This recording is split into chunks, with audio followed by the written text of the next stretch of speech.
अस्सलाम वालेकुम ख़वातीन हज़रात, शुरू करते हैं आज का हस्ब हाल। मैं हूं जिसका मेज़बान जुनैद सलीम। नाज़रीन, आज शो का आगाज़ कर रहे हैं मौसीकी की मधुर धुनों से। हमारे साथ मौजूद हैं मौसीकी की 3 मुख्तलिफ जोहतों के सफ़ीर हज़रात। जी अस्सलाम वालेकुम सर। वालेकुम सलाम। हाय जुनैद। हम चले तो हमारे संग संग नजारे चले, हम चले तो हमारे संग संग नजारे चले। कैसा ये समा है, बेखुदी है दिल जमा है।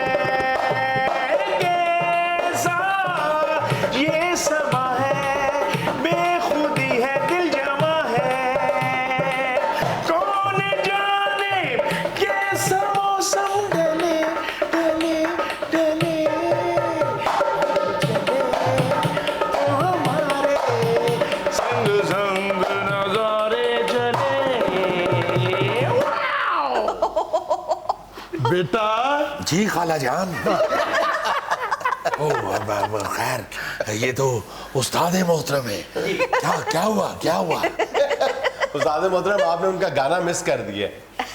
कोई गा रहा था यहाँ? हाँ, हमने सोचा शायद कोई रक्षा गुजर रहा है। उस्ताद मोहतरम ऐसे लगे हुए हैं आप। इतना खूबसूरत गा रहे थे, चिड़ियाँ चहचहा रही थी, चश्मों के गिरने की आवाजें आ रही थी। कौन से चश्मे गिरने की आवाज है भाई? ये कौन सा हमजा में बैठ के गा रहे थे? मैंने कब कहा पानी वाले चश्मे, आंखों वाले चश्मे गिरने की आवाजें आ रही। सर अभी आप डाल दे रहे हैं। मौसीकी तो खत्म हो चुकी, रही सही कसर इस कोरोने कम वक्त ने निकाल दी है। आप यकीन कीजिए कि 6 महीने हो गए सांस को हाथ लगा के नहीं देखा, चूंकि सांस रहा ही नहीं। क्यों? अल्लाह खैर करे। सितार जो था खान साहब के पास, अब फंक्शन तो कोई था नहीं। फिर उन्होंने अपना सितार बेच के तो छोटा मोटा कारोबार शुरू किया। तो हुजूर वाला अब ईद से पहले उस्ताद का सितार बेचने की बजाय उस्ताद ही बेच देते। ऐसी भी लूट नहीं मची हुई। जो आता है वो दान चेक करके लेके जाता है। अब छिग्गा तक तो बिक जाता है, अट्ठा तो नहीं बिक सकता। तो भाई सितार बेच के तो आमों का ठेला लगाया, आमों का। ये बस भी आना था मौसीकी पे। और क्या, देखिए कायनात में क्या खूबसूरत आवाज, क्या मौसीकी के शहनशाह, और आम लगाया हुआ है आम। लेकिन उस्ताद मोहतरम, जो मैं विजुअलाइज कर रहा हूँ ये है कि जब आम भी बेच रहे होंगे उस्ताद मुकर्रम, तो जो आवाज लगा रहे होंगे उसमें भी मौसीकियत होगी। अरे आवाज लगाने की तो मोहलत ही नहीं आई। रोजाना माल खट्टा निकल आता था। ये बदबख्त जो फ्रूट मंडी वाले हैं, भोले आदमी को तो ऐसा चक्कर देते हैं कि पता ही नहीं चलता किस चौक से किधर निकल के। सुबह सुबह उस्ताद मोहतरम उठ के मंडी जाते थे, मंडी माल लेने के लिए। ऐसे तेज तर्रार वो मंडी वाले उस्ताद मोहतरम के आगे मीठे गुड़ जैसे अनवर राठौर 2 किलो रख देते थे। तो उस्ताद मोहतरम रोजाना 2 किलो अनवर राठौर चूस के मस्त हो जाते थे, तो माल सारा खट्टा उठा देते थे। रोजाना ठेले पे पड्डा हो रहा है, रोजाना। अनमन तौर ते उस्ताद दे खरमानी लगदी होनी है। बस क्या बताएं मियां आपको। वैसे बड़ा दुख है खां जी, तुसी सितार बेची ना अपनी, मैनू बड़ा दुख होया। रोजाना फटा। ये कल फिर बिजनेस इसलिए बंद करना पड़ा कि आखिरी खट्टी पेटी एसपी सिटी लेके गए हैं। बस जब उनकी सारी पेटी खट्टी निकल आई, एसपी की पेटी खट्टी निकल आई, तो देखो फिर क्या होता होगा। यहाँ तो मुहर्रर की पेटी खट्टी निकल आई तो वो नहीं छोड़ता। तो एसपी सिटी ने फिर पूरे सिटी में घुमाया है इनको जीप के पीछे बांध के।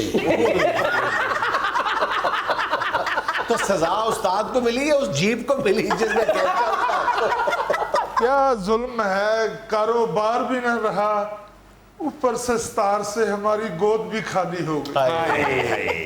भांजा गोद ले ले भांजा। यहाँ कई हफ्ते हो गए हैं मुंह में एक नवाला नहीं गया और उस्ताद मोहतरम को सितार की पड़ी हुई है। तो जुनैद मियां बताना ये चाह रहे थे कि इस कोरोना कम वक्त ने आर्टिस्टों का जैसा बुरा हाल किया है वैसा मेरा ख्याल है किसी और शोबे में नजर नहीं। मैं अंदाजा कर सकता हूँ आप लोगों के कर्ब का, तकलीफ का। इतने बड़े मौसीकार का सितार बिक जाए, बाकी क्या रह गया? एक विग उसके बाद मतलब ये तो ऐसे ही है ना, अंदाजा करें कि मतलब विराट कोहली का बैट बिक जाए। ये इतने बड़े आदमी की मिसाल दे के आप क्यों उनको आपे से बाहर कर रहे हैं? क्यों?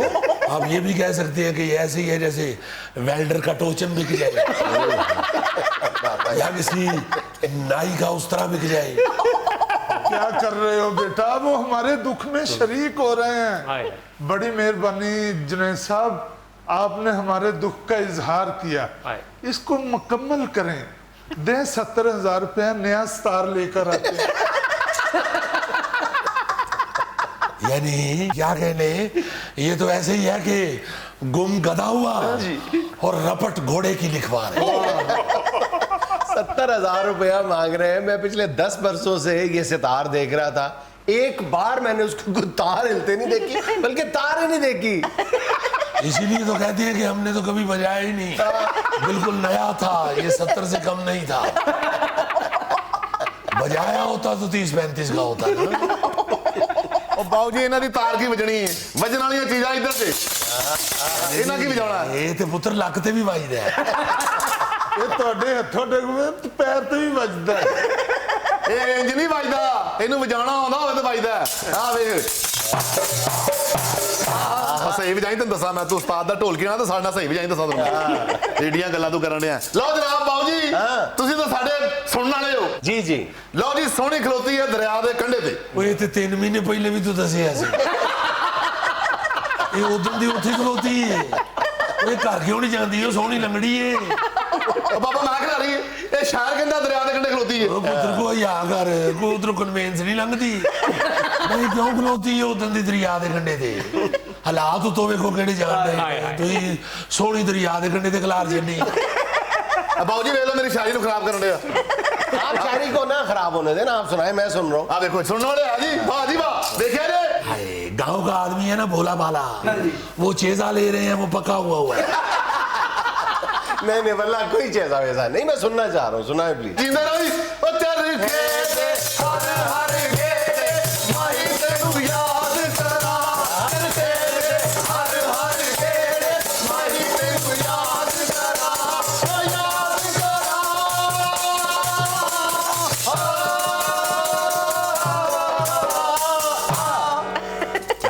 क्या कहने गधा गाड़ी की रेस में ऐसे सिंगर बुलाए जाते हैं।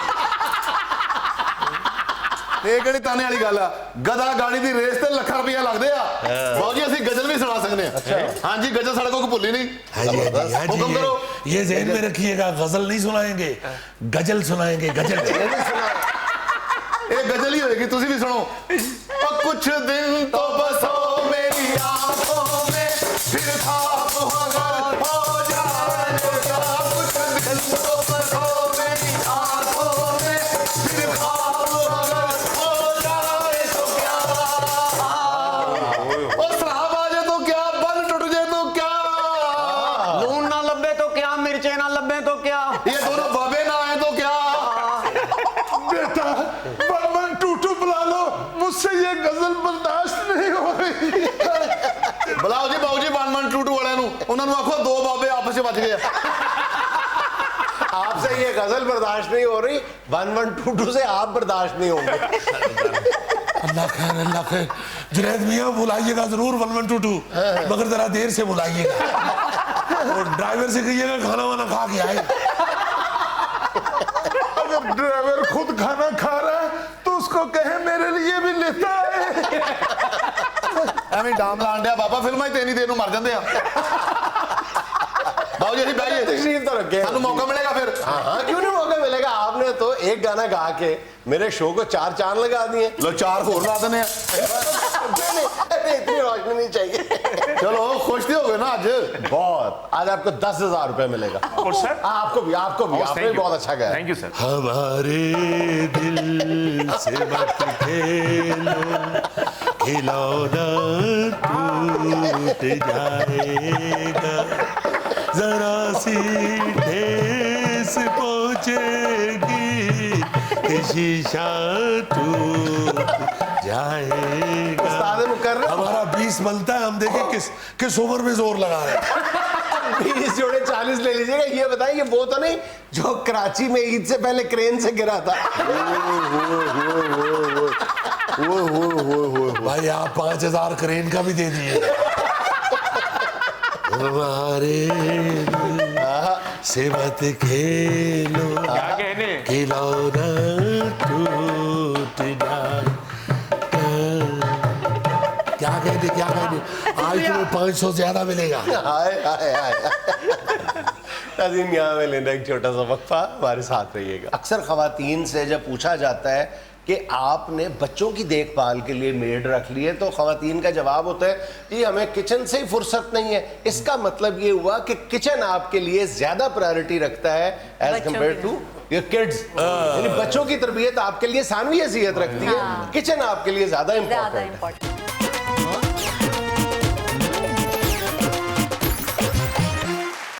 भाईजान, कुछ अर्सा पहले तक हमारे यहाँ एक नया उस वक्त ट्रेंड आया था कि घरेलू कामकाज के लिए मुलाजमा रखना। जी। इसके बाद थोड़ा और वक्त गुजरा तो फिर घरेलू कामकाज से आगे बढ़ते हुए पहले होता था कि जी कपड़े धो दिए, सफाई कर दी, उसके बाद किचन का काम जो है वो मुलाजमा के स्पुर्द या मेड के स्पुर्द कर दिया। सही। हाँ जी। अब एक नया ट्रेंड है और वो सिवाय यानी ये जो हमारे यहाँ एक स्टेटस की दौड़ लगी हुई है, इसके सिवा कुछ नहीं है, वो है बच्चों की देखभाल के लिए मेड रखना।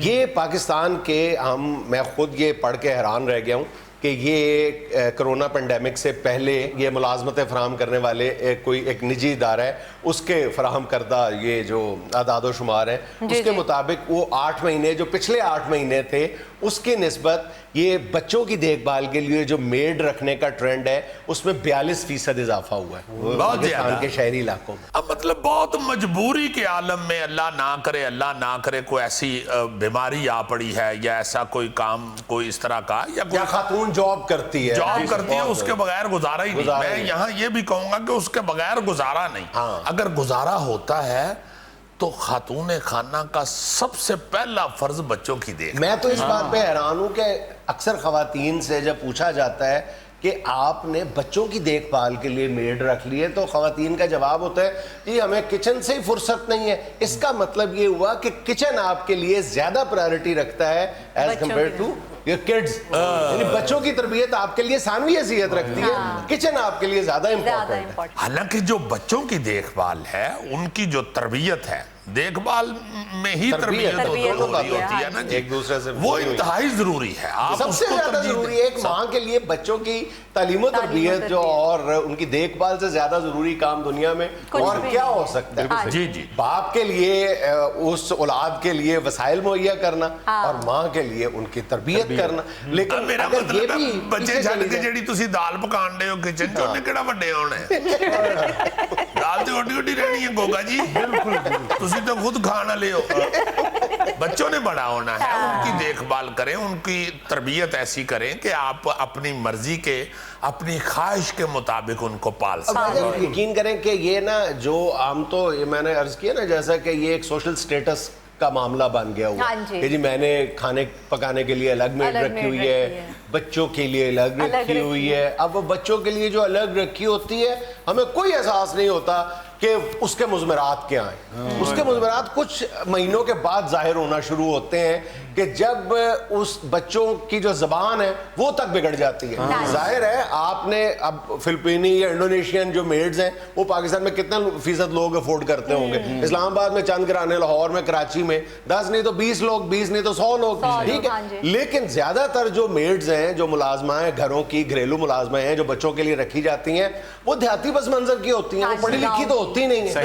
अपने अंदाज से फिर तरबियत का बच्चा आपका पढ़ रहा होता है, लाखों रुपए जहाँ पे आप फीस दे रहे होते हैं, उस स्कूलों में पढ़ रहा होता है, घर आके आप उस मुलाजमा के हवाले कर रहे होते हैं जो चिट्ठी अनपढ़ होती है, तो एक अजीबो गरीब किस्म की खिचड़ी पकती है बच्चे की। मैं कहता हूँ जी कि बच्चा गालियां निकाले तो फिर पता चलता है कि नौकर भी काट दे।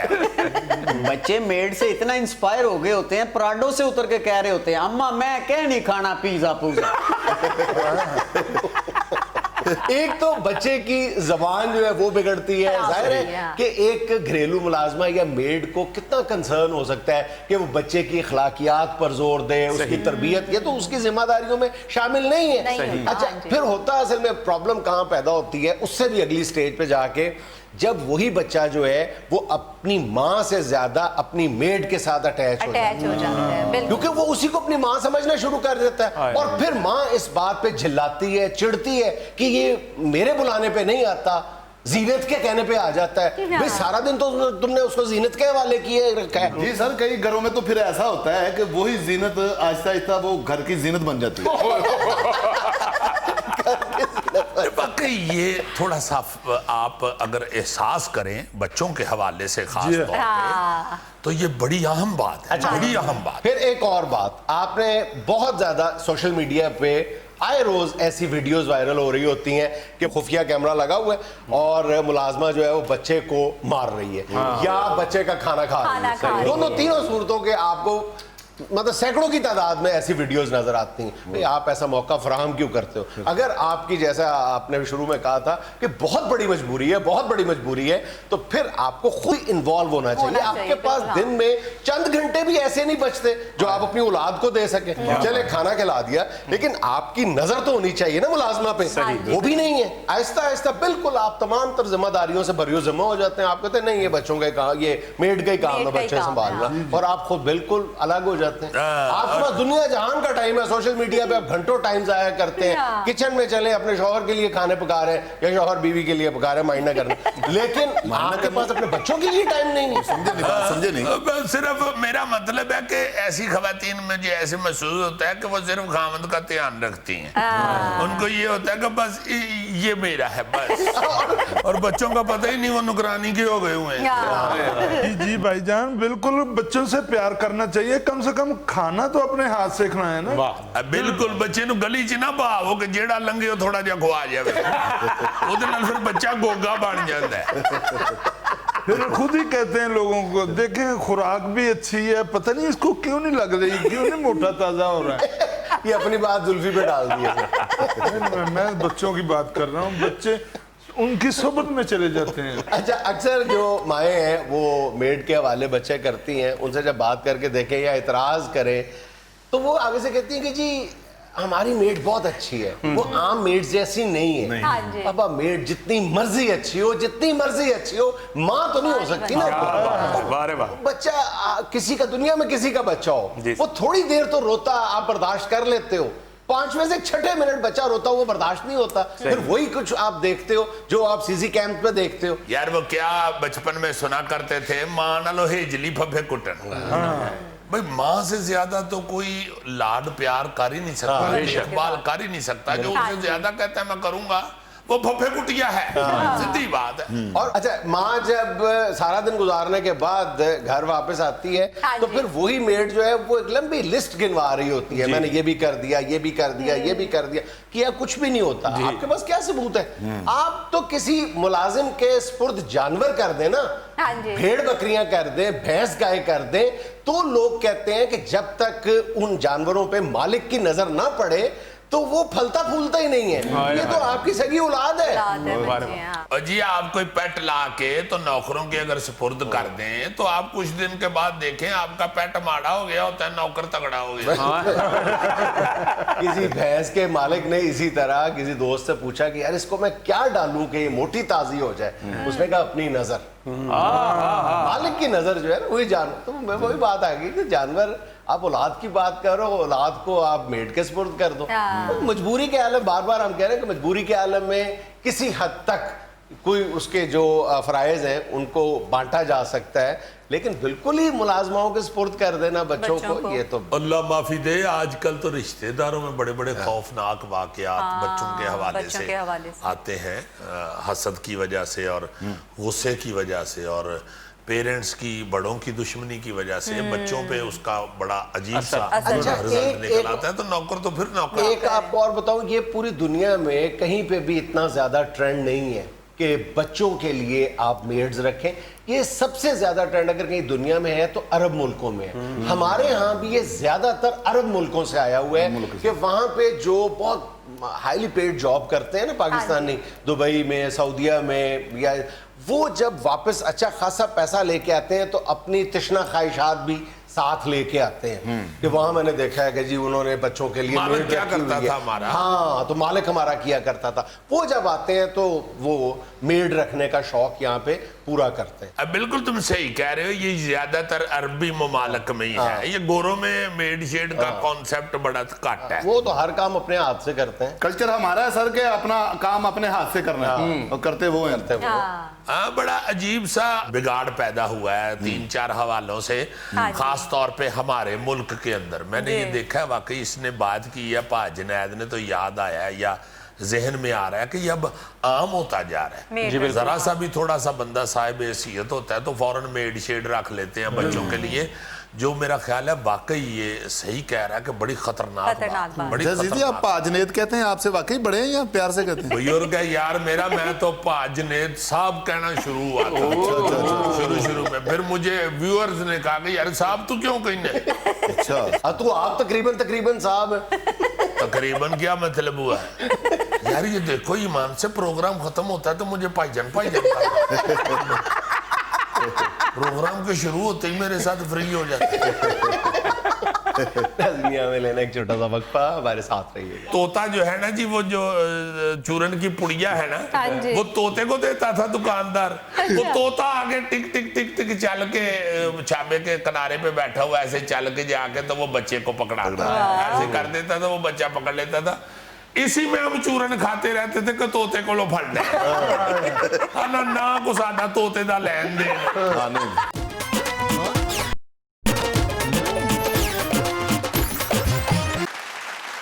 अच्छा यार, मैं ईद के दिनों में सोच रहा था कि अब जो बच्चे हैं हमारे, नई नस्ल हम जिसे कह सकते हैं जी, उनके खाने पीने पढ़ जाओ मेरे पीछे, पढ़ जाओ मेरे पीछे, पढ़ जाओ मेरे पीछे। मैं तुम्हारे पोतरों की बात सुनाने लगा, जो छोटे छोटे बच्चे हैं टिक्की टॉफियों वाले। तुम्हारी बात बाद में सुनाऊंगा खाने पीने की, जो दांत हिल जाए या नकली बीड़ से क्या खाया जा सकता है। क्या इसकी दुश्मनी है? हर वक्त मेरे पीछे हाथ दो, नई नस्ल, बस करो यार। पीछे पड़ गए, नई नस्ल के पीछे पड़ गए। ईमान से मैं हैरान ये होता हूँ कि इसके बच्चे भी हंसते हैं तो फिर भी बाज नहीं आते। और बच्चे 9 साल के बच्चे को क्या समझ आती है? 9 साल के बच्चे को क्या समझ आती है इतनी मुश्किल बात? अच्छा यार, अच्छा मैं बात ये कर रहा था कि आजकल के बच्चे तो आइसक्रीम फ्लेवर जो है ना, वो ही उनके लिए को संताली को है। बेशक। वरना आइसक्रीम जो है वो इको ना होता था, उसका आइसक्रीम गल मुक गई। फिर आहिस्ता आहिस्ता पता चला जी कुल्फा और मैंगो 2 हो गई, फिर पता नहीं वनीला आ गई, फिर पता नहीं क्या क्या स्ट्रॉबेरी फ्लेवर।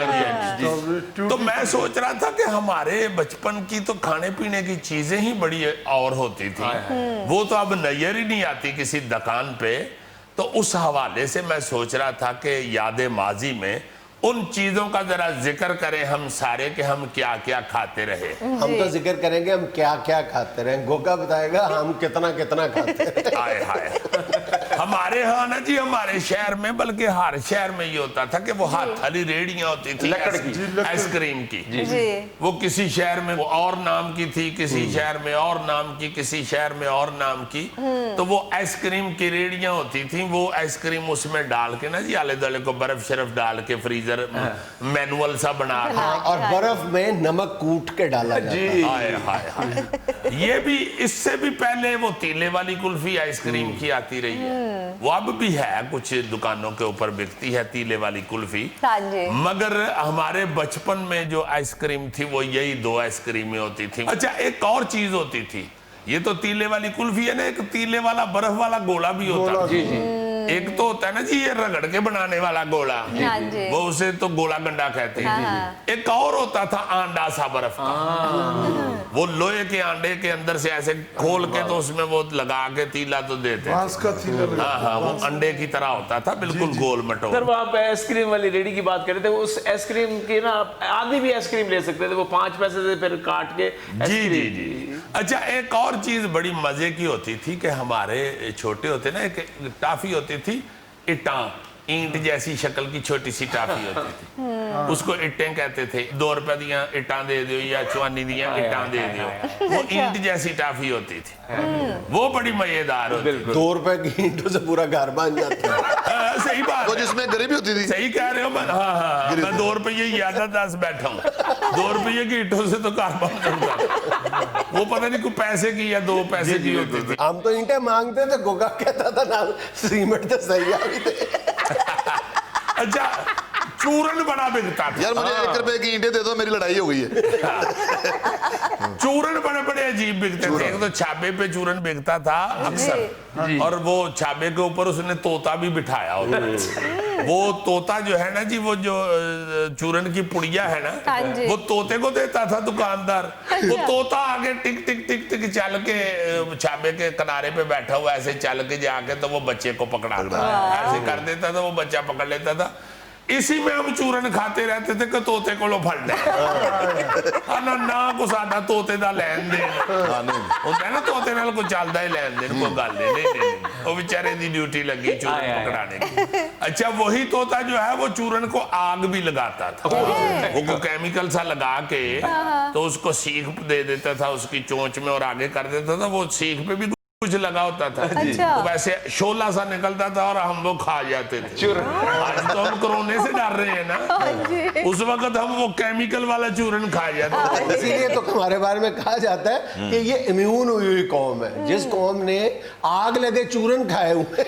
अच्छा, एक गुर्दे की शक्ल की लाल गोली होती थी, लोबिये की शक्ल की, अच्छा। वो भी बड़ी पसंद की जाती थी। एक लून मिर्चा वाली गोली होती थी, वो मीठी भी होती थी और खट्टी भी लगती थी, वो बड़ी खाई जाती थी। अच्छा, फिर मशहूर और मरूफ टेडी पैसे वाले बिस्कुट, वो बड़े लिफाफे में उसने डाले होते थे, वो 1 रुपए में 100 आते थे। हाँ जी हाँ जी हाँ जी। मतलब वो अगर 10 पैसे के लेने हैं तो वो 10 बिस्कुट मिल जाते। और रुपए दे 100 आते सी ਉਹ ਲਿਫਾਫੇ ਚ ਪਾ ਕੇ ਬੱਚਾ ਇੰਜ ਲੈ ਕੇ ਫਿਰਦਾ ਸੀ ਜਿਵੇਂ ਆਪਣੇ ਅਸਾਸੇ ਲੈ ਕੇ ਫਿਰ ਰਿਹਾ।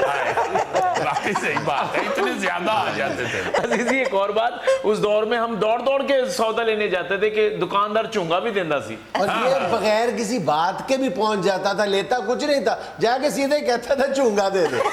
किस चीज का चूंगा? कहता था उस चीज का जो मैंने कल खरीदनी है। नहीं, ये उधर पास खड़ा रहता था दुकान के, को बुढ़ी बुजुर्ग माई सौदा लेती थी ना, तो ये साथ उसके फटाफट लटक जाता था, सौदा लेके ऐसे जाती थी, कहता है चूंगा मेरी दादी लेके गई है। दुनिया में लेना एक छोटा सा वक्फा, हमारे साथ रहिएगा। इस लाइन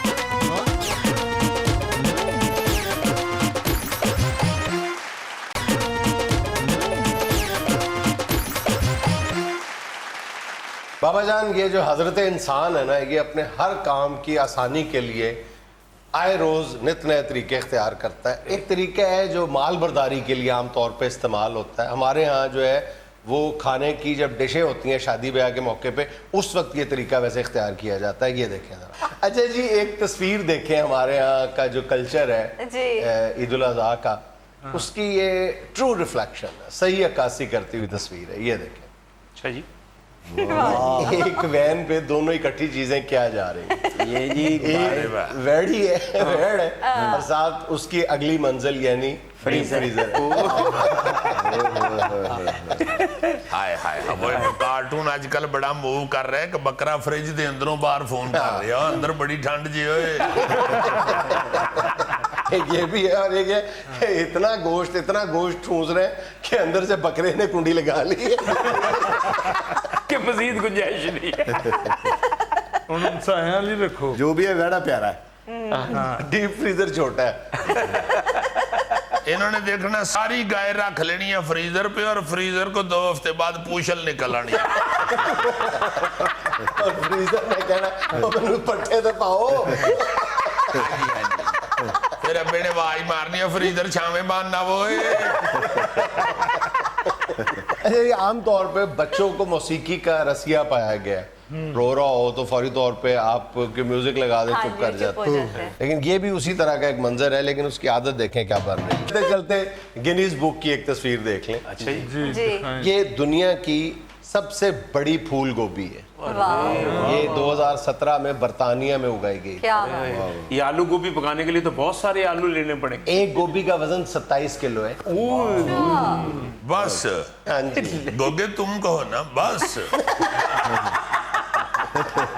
आपने कह दिया, मैंने कह दिया, एक ही बात है। मैंने तो तुम्हारी प्रॉक्सी की। 27 किलो की गोभी के लिए 3 किलो अदरक चाहिए। उसको अदरक की पड़ गई। वो जो बाबा जी खुश हो रहे हैं ना देख के, वो सिर्फ इसलिए खुश हो रहे हैं कि शुक्र है गोभी भी 27 किलो दी है तो कुर्बानी वाला बकरा भी मेरा 27 किलो है। गोभी गोश्त अच्छा रहेगा।